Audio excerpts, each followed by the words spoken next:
Costume jewellery business start হয়েছে। সেটা 2019 সাল থেকে শুরু হয়েছিল। তারপর কোভিডের পর ব্যবসাটা অলমোস্ট কোভিডের সময় টালমাটাল অবস্থা ছিল, তখন বন্ধ হয়েছিল। তারপর আমার গ্রুপটাতে প্রচুর মানে যেহেতু আমার একটা সেলার বেস ছিল, আমার প্রচুর কাস্টমার ছিল, তারা আমাকে খুব বিশ্বাস করতো এবং সেই থেকেই বিশ্বাসের জায়গা থেকে একটা গ্রুপ ক্রিয়েট হয়। সেখানে আমার সঙ্গে আমার মতোই কোভিডের পর মানুষ কিছু করতে চায়, আমার সঙ্গে যোগ দেয়। তারপর গ্রুপটা আস্তে আস্তে 1000 থেকে এখন 53,000-এর গ্রুপ। এটা শুনছেন আপনারা? 54,000 গ্রুপ, 54,000 একটা গ্রুপ 8,000। আচ্ছা, 8,000 দুটো গ্রুপ। আর ওনারা কিন্তু সেলিব্রিটি, মানে ওনারা দিদি নাম্বার 1-এ আছেন। ওনাদের প্রোগ্রামে মন্ত্রী মদন মিত্র যখন ছিলেন, মদন মিত্র আসতেন। ওটা কোনো ব্যাপার না, কিন্তু ব্যাপারটা আপনিও ইম্পর্টেন্ট। আমাদের মেলায় হচ্ছে ব্যাপারটা কি কমিউনিকেশন আর বিশ্বস্ততার একটাই কথা হচ্ছে সহযোগী। এখানে সেলার বায়ারের সম্পর্ক হচ্ছে ফ্যামিলির মতো। আমরা বছরে প্রচুর মেলা করি না, আমরা 3টে মেলা করি। একটাই উইন্টার, একটা হচ্ছে চৈত্র সেল, আর একটা হচ্ছে পুজো। এই যেমন আজকে রূপোর সেলার আসছে, ব্যাঙ্গালোর থেকে আসে, আসাম থেকে আসে, পুনে থেকে আসে, পুনে সেলার আছে। আর পশ্চিমবঙ্গের যদি বলি প্রান্তিক মানুষরা কাজ করছেন অবশ্যই। যেমন সুন্দরবন থেকে রুবিদি আসেন, উনি একদম খাঁটি গুড় মধু দিয়ে। আমি ওনার সম্বন্ধে জানি, আশিস বিদ্যার্থী রুবিদির খাঁটি ঘি মধু একদম অথেন্টিক জিনিসপত্র রুবিদির কাছে পাওয়া যায়। মেলায় আসা মানে কেনা নয়, একটা সংযোগ স্থাপন। তাহলে কি এটা মেলা মানে একটা মিলনস্থল। এবং না, সব থেকে বড় কথা, ধরুন আপনি কিছু করছেন না, বাড়িতে ডিপ্রেসড আছেন বা কি করবেন ভাবছেন, মেলাগুলো ভিজিট করা দরকার যে আমি কিভাবে নতুন করে স্টার্ট আপ করতে পারি। এরকম আমারও একটা পথ হতে পারে, এটাই হচ্ছে ব্যাপার। তবে সহচরী হাতে হাতে ধরি তারপরে নিজেদের মতন করে বাঁচার চেষ্টা করি।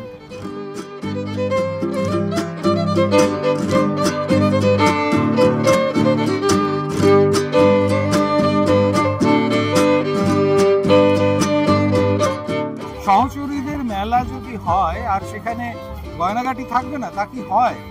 আমরা পেয়ে গেছি একজনকে যিনি নিজের মনের ইচ্ছে মতো রঙে রাঙিয়ে নেন গয়না। আপনার নামটা বলুন আগে। আমার নাম শ্রীপর্ণা।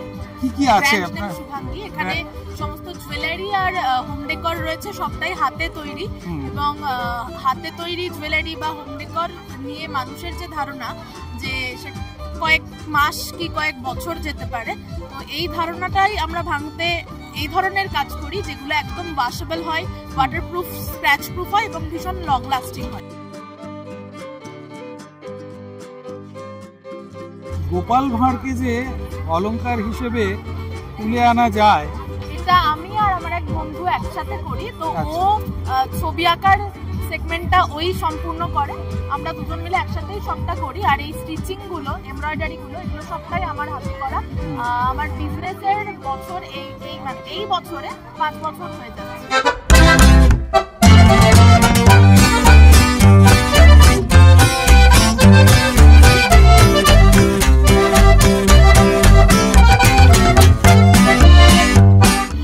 চোখে সর্ষে ফুল নয়, এগুলো হচ্ছে সর্ষে ফুলের মধু। আমার সঙ্গে রয়েছেন কেয়া। আপনারা কোথা থেকে এসেছেন?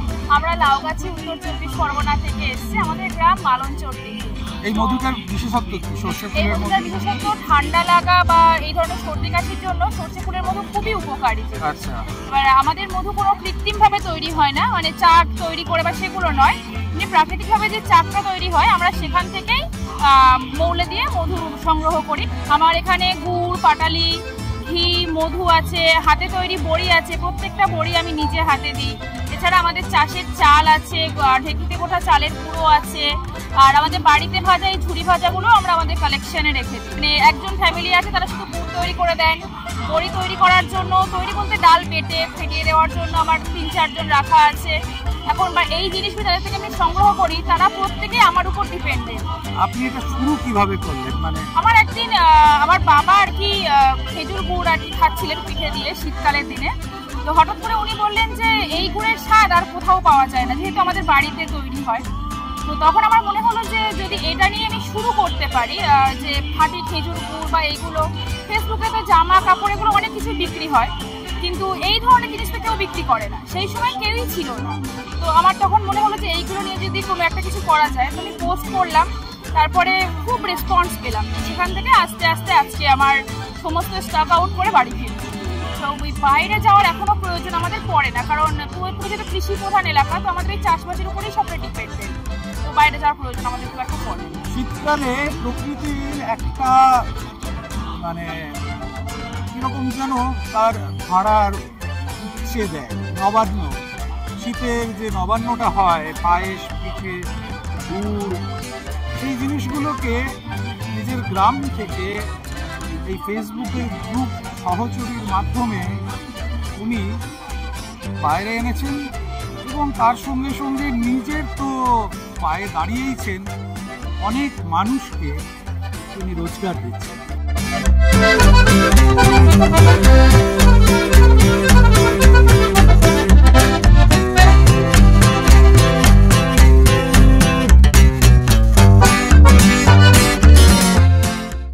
শীতকাল আর এই জিনিসটা মহার্ঘ, মানে মহৌষধি বলা যায়।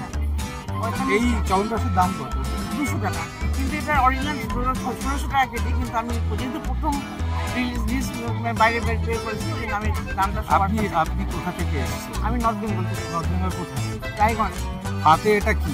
হাতে যেটা আছে এটা একটা বিশেষ জিনিস। যারা পশ্চিমবাংলার রাজনৈতিক ইতিহাসের খোঁজ রাখেন তারা জানবেন প্রাক্তন মুখ্যমন্ত্রী জ্যোতি বসুর খুব পছন্দের ছিল এই চালটা, কুলাই পাঞ্জি। আপনি এই কুলাই পাঞ্জি নিয়ে এসেছেন? এখন তো দেখছি সব শেষ। আমি সব আউট হয়ে গেছে সব। কত কেজি কুলাই পাঞ্জি বিক্রি হলো? 1.5 কুইন্টাল। আর কি কি এসেছিল? আমার 8-9 রকম মিষ্টি, গোকুল পিঠে, পাটিসাপটা, লবঙ্গ লতিকা, তোমার মুখপুলি, মানে উত্তরবঙ্গের অথেন্টিক টেস্ট। এটা 45টা হার্বস আছে। 45টা হার্বস আছে।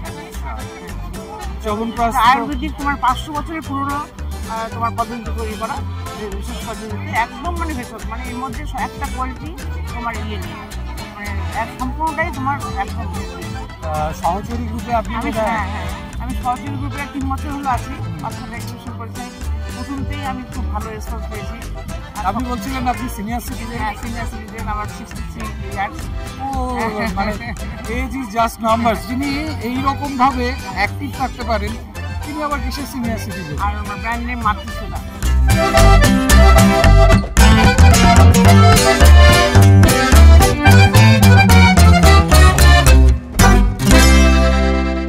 এখানে যে মেখলাগুলো আছে কিরকম রেঞ্জে? আমার কাছে এখন আছে 1200 থেকে 4000-এর মধ্যে। আচ্ছা, আমার কাছে কিন্তু 650 খুব ভালো ভালো মেখলা আছে। 650 টাকা মেখলা? ফুল মেখলা চাদর, ফুল সেট 350 থেকে স্টার্টিং আছে আমার কাছে। মানে আপনি তৈরি করেন না? না, আমার এই ম্যাক্সিমাম মেখলা আছে সোয়ালকুচি থেকে। আচ্ছা, যেগুলো একটু ভালো সেগুলো সোয়ালকুচি থেকে। এই মেখলাটা এটা সিল্কের উপর, মানে সেমি সিল্ক। পিওর সিল্ক তো একেবারেই নয়, কারণ পিওর সিল্ক মানে ওটা একটু রেঞ্জ হয়। হ্যাঁ, সেগুলোর আমি অর্ডার নিই কিন্তু রাখি না, আমার স্টলে রাখতে পারি না, অর্ডার থাকলে এনে দিই। এইটা হচ্ছে সেমি সিল্কের উপর। এটা কিন্তু গুয়াহাটির সিগনেচার। আপনি বেনারসের যেমন বেনারসি, বাংলাদেশের যেমন ঢাকাই জামদানি, আসামের গুয়াহাটির মেখলা হচ্ছে একটা সিগনেচার। আর এইটা তো এটা হচ্ছে আপনার কার্বি, হ্যাঁ কার্বি কটনের উপর, মাত্র 1500 টাকা। খুবই সুন্দর, মানে সাদা মানে তো, হ্যাঁ সাদা মানে তো তার একটা অন্য। আর আপনার ঠিক ভীষণটাতে আমি দেখতে পাচ্ছি হ্যাঁ এটা বিহু জ্যাকেট। তো মানে আসাম তো পুরো মানে রঙিন হয়ে ওঠে। কি কি হয় পিঠে? আপনি প্রচুর পিঠে, হ্যাঁ পিঠে তো অনেক রকমের পিঠে করে। মানে এই পিঠেগুলো না আপনি এমনি রেখে দিলেও 1 মাস থেকে যাবে। ড্রাই পিঠে ওখানটায় একটু বেশি হয়। এইগুলো অসাধারণ। মানে এই যে বাচ্চা বিহুর যে নাচ হয় তাতে মহিলারা যেমন নাচেন, পুরুষরাও নাচেন এই ধরনের পোশাক পরে। আর একটা জিনিস, আমি বহুবার আসাম গেছি, আসামের মানে কাজিরাঙ্গার সেন্টিনারি ফেস্টিভ্যালে গেছি, অনেকবার গেছি, বিভিন্ন কারণে বিভিন্ন সময় গেছি। আর একটা দেখা যায় গামছার মতো যে জিনিসটাকে, ওটাকে কি? হ্যাঁ ওটা গামছাই, ওটা কিন্তু গামছাই, কিন্তু ওখানে গামছা মানে একটা সম্মানের ব্যাপার। হ্যাঁ।